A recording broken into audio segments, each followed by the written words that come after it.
যখন আপনি গারে হেরার পাশে দাঁড়াবেন সেই অতীত দিনের স্মৃতিকে স্মরণ করবেন।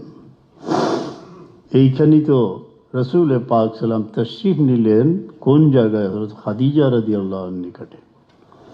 হযরত খাদিজা রাদিয়াল্লাহু আনহা বলতেছেন যে আল্লাহ আপনাকে খোদার কসম কোনো সময় জলিল করবেন না। কেন? আপনার মধ্যে এই গুণাবলী রয়েছে যে তাকসিবুল মাদুম, তৈন আলা নোয়াইবিল হক, এই চারটা মাশাআল্লাহ খুলুকে আজিম যে হুজুরে পাক ইসলামে সেটার প্রতিফলন হয়েছিল সবচেয়ে বেশি হযরত আবু বকর সিদ্দিক রাদিয়াল্লাহু আনহুর মধ্যে। তাই তিনি আফদালুন নাস বাদাল আম্বিয়া। আমরা এই খুলুকে আজিম আমাদের শিক্ষা দিচ্ছে আমরা যেন সেই দূরে ফেলে আসা প্রাণ প্রিয় জন্মভূমি, সেই জন্মভূমিতে যেসব মানুষ বিপন্ন অবস্থায় দিন গুজরান করতেছে, আমাদের দায়িত্ব কর্তব্য হচ্ছে তাদের পাশে দাঁড়ানো, সেই মজলুম মানুষগুলির খেদমত করা, নিজের এই মানুষগুলির খেদমত করা। রহমতে আলম সালাম একদিন বের হলেন 10 দিরহম নিয়ে। 4 দিরহম দিয়ে একটি জামা কিনলেন, কামিজ। এক সাহাবী এসে ইয়া রাসূলুল্লাহ আকসিনি, আমাকে এই জামাটা দিয়ে দেন, আল্লাহ জান্নাতের জামা আপনাকে দান করবেন। আমরা এমন কিছু পাই নাই যে কেউ আবদার রেখেছেন বা গুজারিশ রেখেছেন, হুজুর পাশে না বলেন নাই। জামাটা খুলে দিয়ে দিলেন সেই সাহাবীকে। এখন আরেকটি কিনলেন 4 দিরহম দিয়ে। 8 দিরহম শেষ হয়ে গেল, মাত্র 2টা দিরহম বাকি। এক স্থানে দেখেন এক দাসী, মানে কৃতদাসী বালিকা, সে কাঁদতেছে। কেন তুমি কাঁদতেছ? এই যে বালিকাকে বা মেয়ে লোককে আমরা দেখতেছি, উনি শত শত দুঃখী দাসের প্রতিনিধি। হুজুরে পাক ইসলাম মানুষকে এসেছিলেন এই পৃথিবীতে মানুষকে দাসত্বের বন্ধন থেকে মুক্ত করার জন্য। আমরা মুসলমানরা আমরা মানুষকে দাসত্বের বন্ধনে আবদ্ধ না করে আমাদের নবী করিম সাল্লাল্লাহু আলাইহি ওয়াসাল্লাম শিক্ষা দিয়েছেন মানুষকে দাসত্বের বন্ধন থেকে মুক্তি দেওয়ার জন্য। হুজুর পাক তোমার দুঃখ কি? বলে ইয়া রাসূলুল্লাহ 2টা দিরহম আমাকে দিয়েছেন আটা খরিদ করার জন্য আমার মালিক। হুজুর পাক 2 দিরহম দিয়ে দিলেন। তারপরে সে দেখেন এই মেয়েটি আবার কাঁদতেছে। কেন তুমি কাঁদতেছ? বলে ইয়া রাসূলুল্লাহ আমার যে ঘরে প্রত্যাবর্তন করতে বিলম্ব হয়ে গেছে, মারধর করতে পারে আমার মালিক। আব দেখো থোড়া, যে যে আঙ্গুলের ইশারায় চন্দ্র দ্বিখণ্ডিত হয়েছিল, আবিয়াদু ইউস্তাসকাল গামাম বিওয়াজহি, রৌশন চেহারা, যার চেহারার উসিলা নিয়ে বৃষ্টি কামনা করা হয়, সেমালুল ইয়াতামা ইসমাতুল লিল আরামিল। এই মেয়েকে নিয়ে রওনা হলেন মালিকের ঘরের দিকে। কোন যা রেহে থে? শাহনশাহ দু আলম বঞ্চিত লাঞ্ছিত এক দাসীর পিছন দিকে চলে যাচ্ছেন সেই মালিকের ঘরে। সেখানে গিয়ে সালাম। ঘরের মধ্যে বিনা অনুমতিতে প্রবেশ করা নিষেধ। আল্লাহ তাআলা পাক করেন লা তাদখুলু বুয়ুতাকুম ইলা আখিরাল আয়া।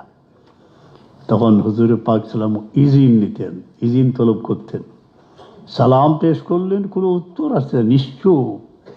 আবার নিশ্চুপ, আবার নিশ্চুপ। 3 বারের পর এই সাহাবী বের হয়ে বললেন ইয়া রাসূলুল্লাহ, হুজুর পাক সাল্লাম আমি 3 বার তোমাদের ডাকলাম কেন? বলে ইয়া রাসূলুল্লাহ প্রথম যখন আমাদের উদ্দেশ্যে আল্লাহর দরবারে সালামতি চাইয়েছেন, আমি স্বামী আর স্ত্রী অপেক্ষায় ছিলাম আরেকবার যদি আমাদের জন্য দোয়া করেন। আবার অপেক্ষা করলাম ইয়া রাসূলুল্লাহ যদি আপনি আমাদের সালামতির জন্য আল্লাহর কাছে দোয়া করেন। ইয়া রাসূলুল্লাহ কি বিষয়? বলে এই মেয়েটিকে নিয়ে এসেছি। তার উদ্দেশ্য ছিল রসুলের পাশে যেন তারা মারধর না করে। তিনি কসম করে বললেন এই সাহাবী ইয়া রাসূলুল্লাহ আপনার চেহারা মুবারকের সামনে এই দাসীকে মুক্ত করে দিলাম। আমরা এইভাবে হুজুর পাক সাল্লাল্লাহু আলাইহি ওয়াসাল্লাম আমাদের নির্দেশ দিয়েছেন ক্ষমা সুন্দর দৃষ্টিতে মানুষকে দেখব, মুমিনকে দেখব। একটি উপমা এক বেদুইনের ব্যবহার ছিল অন্যরকম। তিনি আসছেন, এসে বলছেন, ইয়া মুহাম্মদ, আমার এই 2টি উট মাল দিয়ে পূর্ণ করে দেন। আর আনাস রাদিয়াল্লাহু আনহু হুজুরে পাক সাল্লামের জিসিম মোবারকের মধ্যে একখানা চাদর ছিল। সেই চাদরের যে সীমানা সেটা খুব শক্ত ছিল। এই মানুষটি এমনভাবে ধরে টান দিল যে এখানে খুব বেশি ব্যথা পাইলেন রাসূলের পাক সাল্লাল্লাহু আলাইহি ওয়াসাল্লাম। ইয়া মুহাম্মদ, সাহাবায়ে কেরাম দেখতেছিলেন। হুজুরে পাক সাল্লাম বললেন, হে মানুষ, আমি তোমার কিন্তু এই যে আমাকে কষ্ট দিয়েছ তার প্রতিশোধ আমি গ্রহণ করব। ওই ব্যক্তি এমন সুন্দরভাবে, আমি অবশ্যই জানি যে আপনি মন্দের পরিবর্তে মন্দ দেন না, আমাকে শাস্তি দিবেন না, আমি জানি। হুজুরে পাক হাসলেন ওই মানুষ।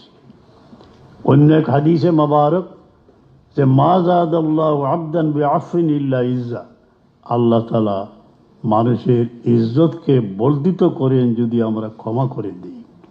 হযরত আলী বিন হুসেন, এগুলো ট্রান্সফার হয়েছে বংশানুক্রমে। হযরত আলী বিন হুসেন রাদিয়াল্লাহু আনহুর এক দাস রুটি গরম করার যে লোহার সালাই আছে সেইটা নিক্ষেপ করলে পড়ে গেল জৈনুল আবেদিন রাদিয়াল্লাহু আনহুর জানকে টুকরে এক লড়কার উপরে। সুবহানা আহলে বয়ত, আর এত সুন্দর তিনি ইন্তেকাল করলেন। তখন জৈনুল আবেদিন রাদিয়াল্লাহু আনহু ওই ব্যক্তিকে ডেকে বললেন, হে আল্লাহর বান্দা, আমি তোমাকে আজাদ করে দিলাম দাসত্ব বন্ধন থেকে, আর অত 1000 দিরহাম দিলাম, তা নিয়ে চলে যাও। ইহার দ্বারা হযরত জৈনুল আবেদিন রাদিয়াল্লাহু আনহুর ইজ্জত বিলম্বিত। আল্লাহুম্মা সাল্লি ওয়া সাল্লিম ওয়া বারিক আলা সাইয়্যিদিনা মুহাম্মাদিন ওয়া আলা আলিহি ওয়া আসহাবিহি। আমরা বহু উলামায়ে কেরাম এখানে আছেন, এইসব কিতাব সম্পর্কে অবগত। আমার উস্তাদ মুহতারাম বাইতুল মুকাররমের প্রথম খতিব, কলকাতা নাহদার মসজিদের খতিব ছিলেন। ভাগ্যক্রমে আমার ঢাকার জীবনে তাহার নিকটেই বুখারী শরীফ ইত্যাদি পড়েছি এবং সনদ হাসিল করেছি।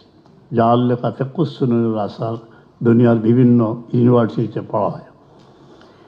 তিনি আমাদের খুব উদ্বুদ্ধ করতেন, উর্দুতে কথা বলতেন, যে আমার প্রিয় বৎসরা, তোমরা এইসব কিতাব পড়ে রাহমতে আলম ইসলামের মহব্বত ও এতাআতের দাওয়াত দিও। আর আমার ওয়ালিদ মুহতারম নিজেই এগুলা সংগ্রহ করে রেখেছিলেন। সামান্য ক্ষুদ্র জ্ঞান আমার যতটুকু সম্ভব পড়াশোনা করেছি। আলিম উলামায়ে কেরামকে বলি এইসব কিতাব দেখার জন্য, কারণ একটা সত্য সাইড আসছে বিবরণের, আর একটা আসছে অসত্য। যে অনেক প্রশংসা হুজুরে পাক সাল্লামের করার পর এমন একটি উক্তি এসে যায় যার দ্বারা সব নষ্ট হয়ে যায়, এমন বইপত্রের কোনো অভাব নাই। তাই এই নির্ভরযোগ্য কিতাবগুলির মধ্যে আল্লাহর মেহরবানি, মুহাদ্দিস সাহেব, বড় বড় উলামায়ে কেরাম এখানে বসে আছেন।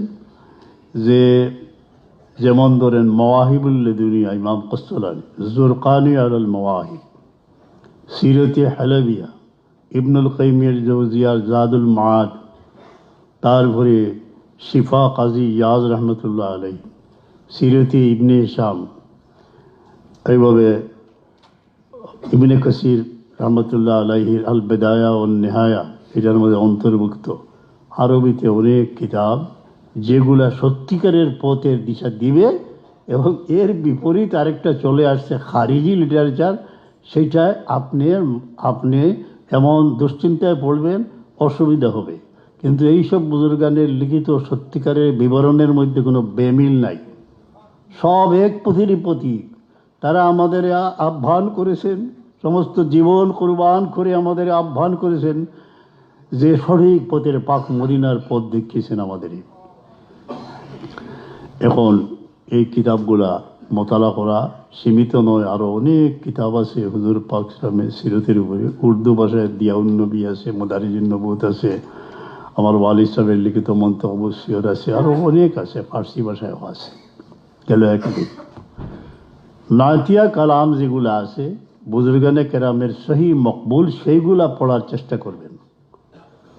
যেমন بلغ العلا بكماله كشف الدجى بجماله حسنت جميع خصاله صلوا عليه وآله اللهم صل وسلم وبارك مختصر আমির খসরুর দিওয়ান আমার নিকটে আছে, অনেক কবিতা আমার আলহামদুলিল্লাহ মুখস্থ আছে। যিনি মাহবুবে রাই হযরত খাজা নিজামুদ্দিন রহিমউল্লাহর খলিফা এবং আশিক ছিলেন, সেই আমির খসরুর অনেক, যেমন মন্ত সদন্ত মনসুদি মন্তন সদন্ত জাসুদি বসর কসন গোয়দ বাদে আজি মন্দি গরম তিউদি গরি। আমির খসরু এখন বলাগার মখতসর এক ঘটনা, আমির খসরুর জীবনে নির্ভরযোগ্য সূত্রে প্রাপ্ত সূত্র থেকে আমি বলছি যে মাহবুবে আলাই খাজা নিজামুদ্দিন কোনো কিতাব লিখলে আমির খসরু তার দরবারে পেশ করতেন, কোনো কিতাব তিনি পড়তেন, কোনো কিতাব এমনি দিয়ে দিতেন বাস। আর তিনি আমির খসরু এক কিতাব লিখে ফেললেন, শেখ সাদির গুলিস্তা বুস্তানের সমালোচনামূলক গ্রন্থ। সেই কিতাবটা ব্যাগের মধ্যে নিয়ে গোপনে তিনি হযরত মাহবুবে আলাই দরবারে উপস্থিত হইলেন। তিনি জিজ্ঞেস করলেন, না কি নিয়ে এসেছো, তোমার নিকটে কি আছে? না, বললেন তুমি রাত্রে আমার এই চাদর নিয়ে যাও এবং রাত্রে ঘুমাও। চলে আসছে। সেই ঘুমের মধ্যে তার সৌভাগ্য, क्या देखते ख्वाब में आका मौला सरवर कायनात इस्लाम एक महफिल में तशरीफ़ फरमा है और आपके दाएं बाएं असहाबे इज़ाम है। और महबूब अलाई एक जगत खड़ोया तन पीर मुर्शिद आज जुड़ हुई और एक आशिक ए शेर फड़ी तरह इन शेख सादी बलगल उला बिकमाली कशफ दुजा बिजमाली हसनत जमीउ खसाली सल्लु अलैहि वालिहि। পরদিন তিনি সেই স্বপ্ন পীর মুর্শিদের নিকট বলার পর তিনি বললেন, তুমি কি পরিচয় করতে পেরেছ? এই যে মানুষটি দাঁড়িয়ে এই নাত পড়ে আল্লাহর হাবিবকে খুশি করেছিলেন, ইনি হচ্ছেন শেখ সাদি, আর তার বিরুদ্ধে তুমি কিতাব লিখেছো। তিনি বলেন যে আমি যমুনা নদীতে সেই কিতাব নিক্ষেপ করলাম। কিছুদিন আমার লজিং ছিল ছাত্র জীবনে জাস্টিস সৈয়দ মাহমুদ হোসেন রহমতুল্লাহ আলাইহি বলবো, বাংলাদেশের first chief justice of Bangladesh. তো ওনার সাথে দৈনিক বসার সুযোগ হইতো, সপ্তাহে একদিনও বসতাম। জাস্টিস দস্তগীর রাজ ছোটো ছিলেন। তো তিনি কি করতেন, বসার এই মহফিলে হুজুর পাক সাল্লামের নাতিয়া কালাম পাঠ করতেন এবং এইভাবে চোখের পানি পড়তেন। বিশেষভাবে ওনার কাছে ছিল ওই যে হাজি ইমদাদুল্লাহ মহাজিরে মক্কি রহমদের আশার, আমির খসরুর আশার, এগুলো তিনি পড়তেন। সেই স্মৃতি আমার মনে আছে। তাই আমরা নাতিয়া কালামগুলা যে সময় পড়ি মনের মাধুরী মিশিয়ে পাক মদিনার দিকে মতবজ্জ হয়ে আমাদের পড়তে হবে। এগুলার দ্বারা আমরা উপকৃত হব, হুজুর পাক সাল্লাম কর্তৃক স্বীকৃত অনেক। আমরা সবই ওই হে আমার প্রাণপ্রিয় জনমভূমি, বিবহই বিদেশে গেলে আমি নিশার স্বপনে দেখি কাঁদিছ তুমি। জীবনে অনেক কাঁদন দেখিয়েছি, মানুষের নয়ন জল ঝরতে দেখেছি, সেই রোহিঙ্গায় দেখেছি, এতিমখানায় দেখেছি, গ্রাম বাংলার বহু পাহাড় পর্বত নদী নালা আমি অতিক্রম করেছি। দোয়া চাই জীবনের অবশিষ্ট অংশ যেন আমার মা বাবার ওসিয়ত মতো আমি সেই সব দুর্গম প্রান্তর পাড়ি দিতে পারি, ওই মানুষগুলির নয়নের জল যেন মুছাতে পারি। আর এই মাহফিল আল্লাহ তাআলার দরবারে যেন কবুল হয়। আল্লাহ তোমার হাবিবের রুহানি ফয়েজ আমাদের উপরে নাজিল ফরমাও। আমি দোয়া করলেই বাবা, আল্লাহুম্মা আমিন। আলহামদুলিল্লাহি রাব্বিল আলামিন, والصلاة والسلام على سيد المرسلين اللهم صل على سيدنا محمد طب القلوب ودوائها وعافية الأبدان وشفائها ونور الأبصار وضيائها وقوت الأرواح وغذائها وعلى آله وصحبه وسلم رب करीम এই महफिल रे তুমি কবুল আর मंजूर फरमाओ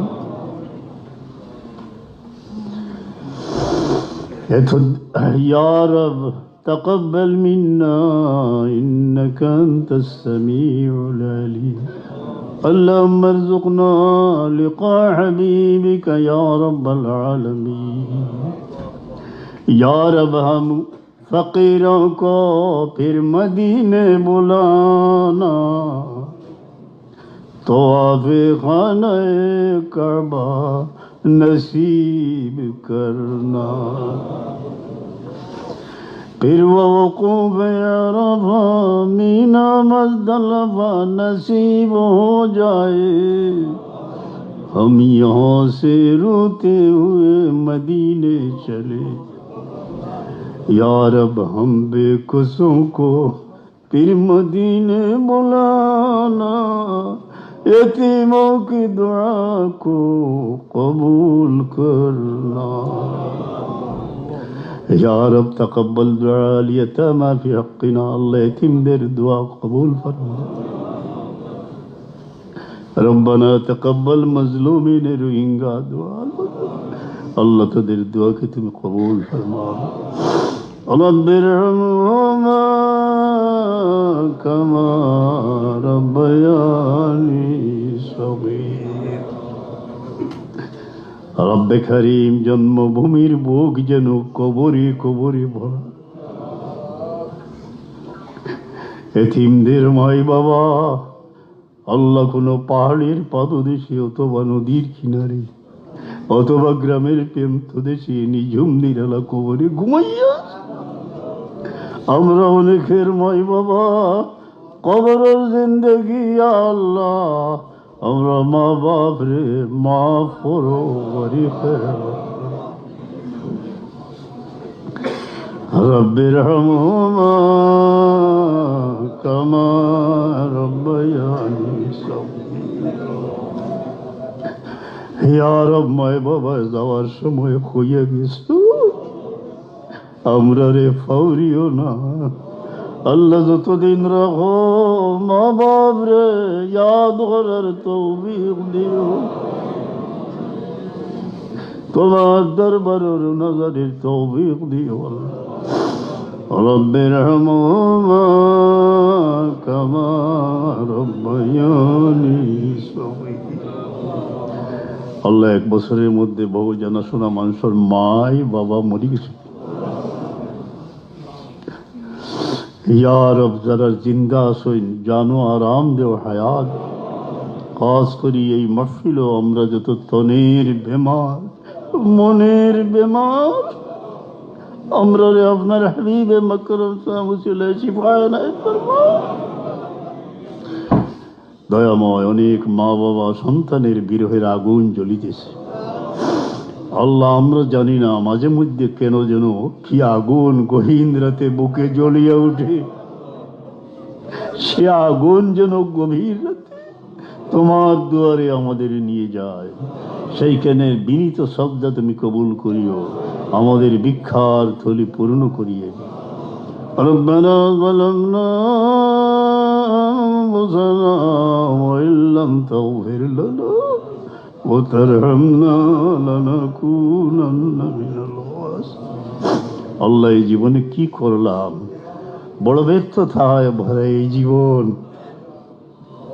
জীবন যেন বিরহ মিলনের এক অশ্রুর মালা বালাই হাওরে জানাজার পর জানাজা ইয়া রব আমরা মাফ করে দিল আমরা বিবি বাচ্চারে মাফ করো আমরা মাই বাবারে মাফ করো তোমার হাবিবের কুল উম্মতের মাফ করে দাও।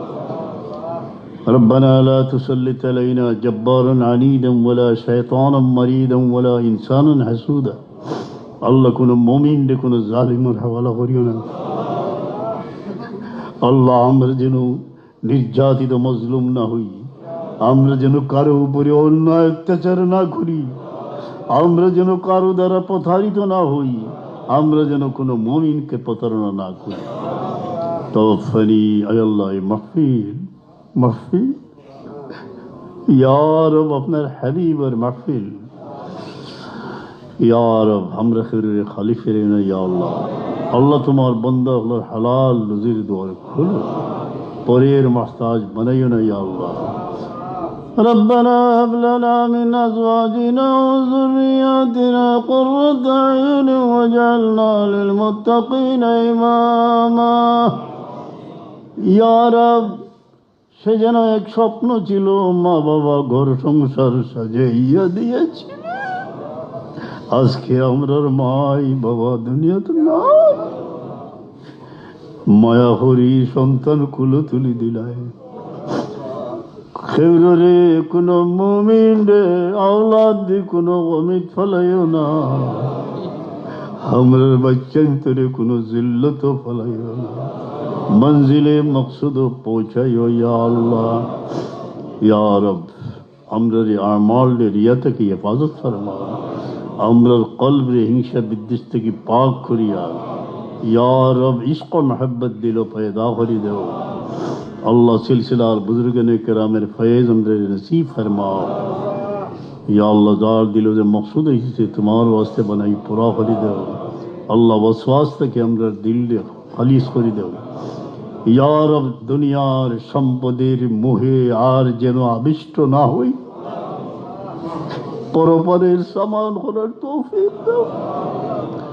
জন্মভূমির অগণিত অসহায় মানুষের পাশে দাঁড়াইবার তৌফিক দিও দিও।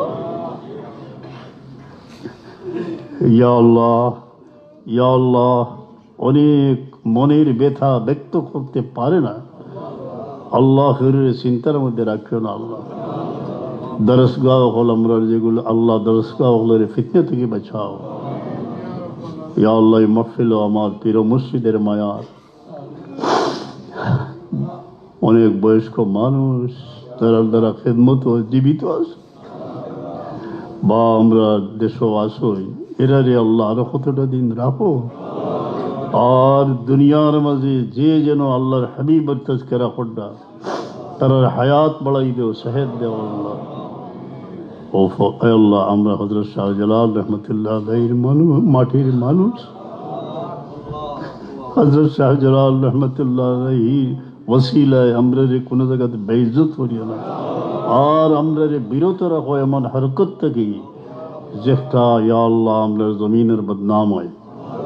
ও ফাউদ আমরি ইলাল্লাহ ইন্নাল্লাহ বাসীরুম বিল ইবাদ সাল্লাল্লাহু তাআলা আলাইহি ওয়াসাল্লাম সুবহানাল্লাহি ওয়া বিহামদিহি আমিন।